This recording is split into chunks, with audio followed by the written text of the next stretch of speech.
When life gives you lemons, make lemonade.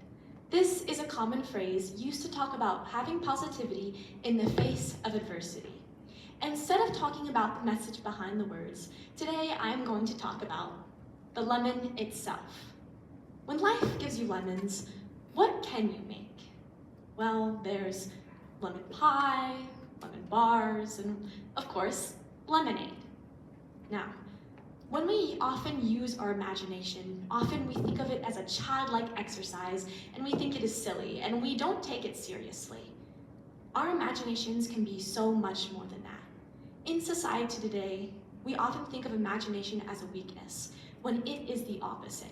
It can be our greatest strength if only we unlock it.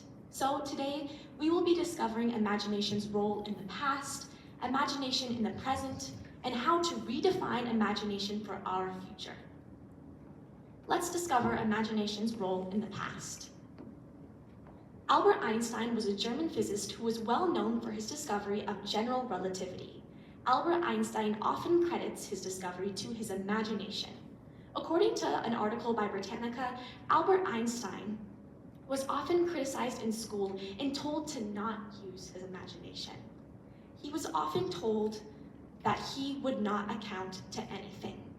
Albert Einstein did not let this encounter define him and continued to use his imagination to push the boundaries of science. Albert Einstein once said, "Imagination is more important than knowledge. Knowledge is limited. Imagination encircles the world."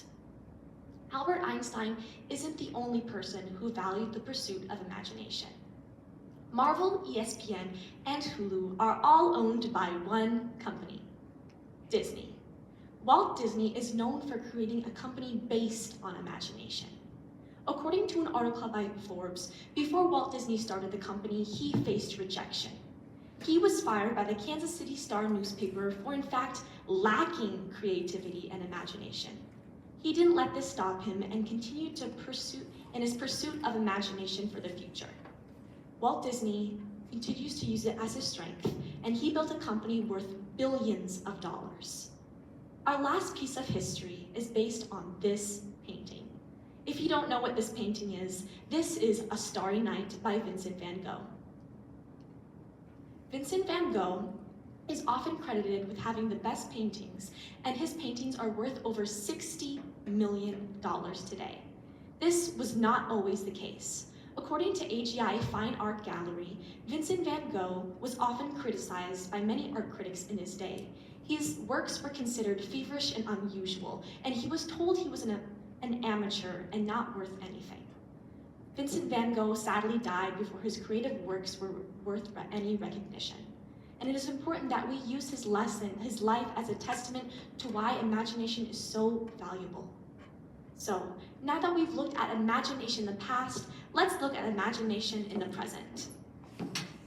When we are children, we are often told imagination is the most important thing. We are encouraged to go to libraries, to read books, to look at the stories, to play with our toys, to make arts and crafts.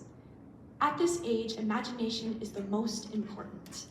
I work with dancers ages 2 through 12, and my youngest kids have the biggest imagination out there. They often think they can do anything they put their mind to, which is good, but also can lead to a few tumbles here and there, and a wonky cartwheel too. As we get older, ages 10 through 13, we often start to learn about the world around us and become acquainted more with our reality. This is the age of conformity. Often we trade in our toys for cell phones and social media, and we put away our cartoon t-shirts and go to the Lululemon store down the street instead. We are often told by our peers that we need to grow up and be less of a baby. This can lead to us putting limits on our imagination and pushing it to the back of our mind. As we get even older, around the ages of 16 to 24, this is when we have to make the most important decisions about our future. We are often told by many adults to be more realistic and to make the smart choices. This often leads to us pushing our imagination even more in the background, thinking that we need to be more realistic about our future. We often deem it as unnecessary and just for fun, and this is where the stereotype of imagination just being for children kicks in. Now that we've discovered imagination in the present, it is time to talk about how we redefine imagination for our future. It is thought that we lose imagination with age, but that is far from the truth.